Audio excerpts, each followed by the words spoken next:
मुंबई विलेपार्ले पूर्वमधील 13 मजली सुविधा पर इमारतीला भीषण आग लागली होती। आगीत 63 वर्षीय भावना सात्रा यांचा मृत्यू झालाय। त्यांना नानावटी रुग्णालयात मृत घोषित करण्यात आले। गोंदियामध्ये 12वीच्या परीक्षा आनंददायी निर्भीड वातावरणात आणि सुरळीतपणे व्हावी यासाठी शाळांनी तयारी केली। सर्वत्र सीसीटीव्ही कॅमेऱ्याच्या माध्यमातून कॉपीमुक्त अभियानासाठी परीक्षा केंद्र सज्ज आहेत। अहिल्यानगर जिल्ह्यातील रावली नगरपालिकेने एक अभिनव संकल्प अंमलात आणलाय। दररोज संध्याकाळी भोंगा वाजल्यानंतर 1.5 तास पालकांनी आपल्या मुलांसोबत वेळ घालवायचा आहे। यावेळी मोबाईल टीव्ही बंद ठेवून स्वतः वाचन करायचं आणि मुलांकडून अभ्यास करून घ्यायचा आहे। खासदार सुप्रिया सुळे यांनी शरद पवारांना रुग्णालयात दाखल केल्यानंतर डॉक्टरांसोबत संवाद साधला। शरद पवार यांची प्रकृती स्थिर असल्याची माहिती सुप्रिया सुळे यांनी माध्यमांना दिली। कोणी परावा येथील ऑर्किड सोसायटीमध्ये धक्कादायक प्रकार घडला। शाळेत जाणाऱ्या शाळकरी विद्यार्थिनीवर भटक्या कुत्र्यांनी हल्ला केला। सुरक्षा रक्षकानं भटक्या कुत्र्यांना रोखल्यानं मुलीचा जीव वाचलाय।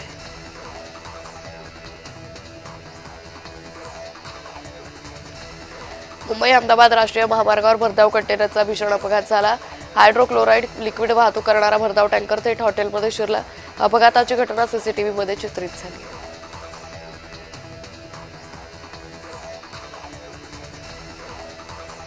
बीड जिल्हा अपघातमुक्त करण्यासाठी जिल्हा प्रशासनानं दुचाकीस्वारांसाठी हेल्मेट वापर सक्तीचा निर्णय घेतलाय।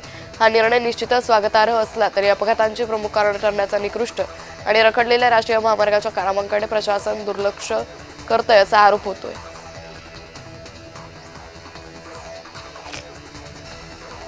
शरद पवारांना खोकल्याचा त्रास होत होता। त्यांना रुबी क्लिनिक रुग्णालयात उपचारासाठी दाखल केलं। पवारांची प्रकृती स्थिर असल्याची माहिती डॉक्टरांनी दिली। सोन्या चांदीच्या दरात पुन्हा वाढ झाली आहे। सोनं प्रति 10 ग्रॅम 1,56,000वर गेले। चांदी प्रति किलो 2,62,000वर गेली।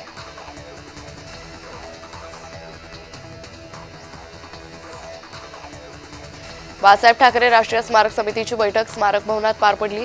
उद्धव ठाकरे यांच्या प्रमुख उपस्थितीत ही बैठक झाली। या बैठकीला आदित्य ठाकरे यांच्यासह समितीवरील इतर सदस्य अधिकारी उपस्थित होते।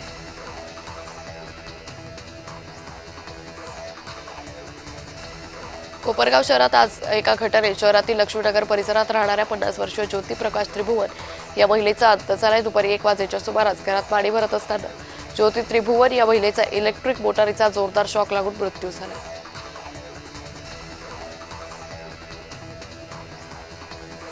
महाराष्ट्र कन्झ्युमर प्रोडक्ट डिस्ट्रीब्युटर्स फेडरेशनच्या वतीनं राज्यस्तरीय अधिवेशन एक बळी हेच नागपुरात उत्साहात पार पडलं। वितरणातून विकासाकडे, संवादातून सामर्थ्याकडे या संकल्पनेवर आधारित या अधिवेशनात राज्यभरातील वितरक मोठ्या संख्येने सहभागी झाले होते।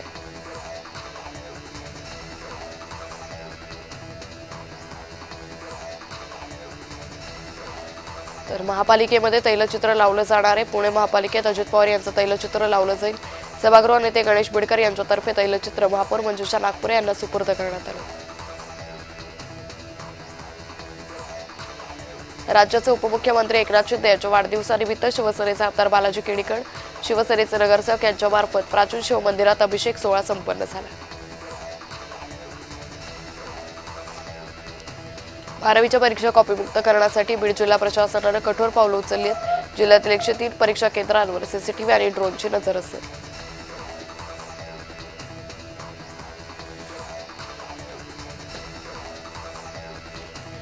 कोपरगाव तालुक्यातील सुरेगाव परिसरात 9 फेब्रुवारीच्या सकाळी शेतकरी बाळासाहेब भास्कर बाबळे यांच्या शेतात ऊस तोडणीचं काम सुरू असताना दबा धरून बसलेल्या बिबट्यानं झडप घातली।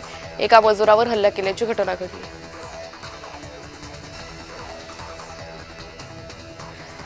वर्धा बेलगाव मार्गावरील झाडगाव दिग्रस परिसरातील नागरिकांना रोज जीव मुठीत घेऊन प्रवास करावा लागतोय। अवघ्या 12 किलोमीटरच्या मुख्य रस्त्यापैकी तब्बल 10 किलोमीटर रस्ता पूर्णपणे खराब झालाय। चारचाकी दूरच पण दुचाकी आणि पायी चालणं सुद्धा अशक्य झालंय।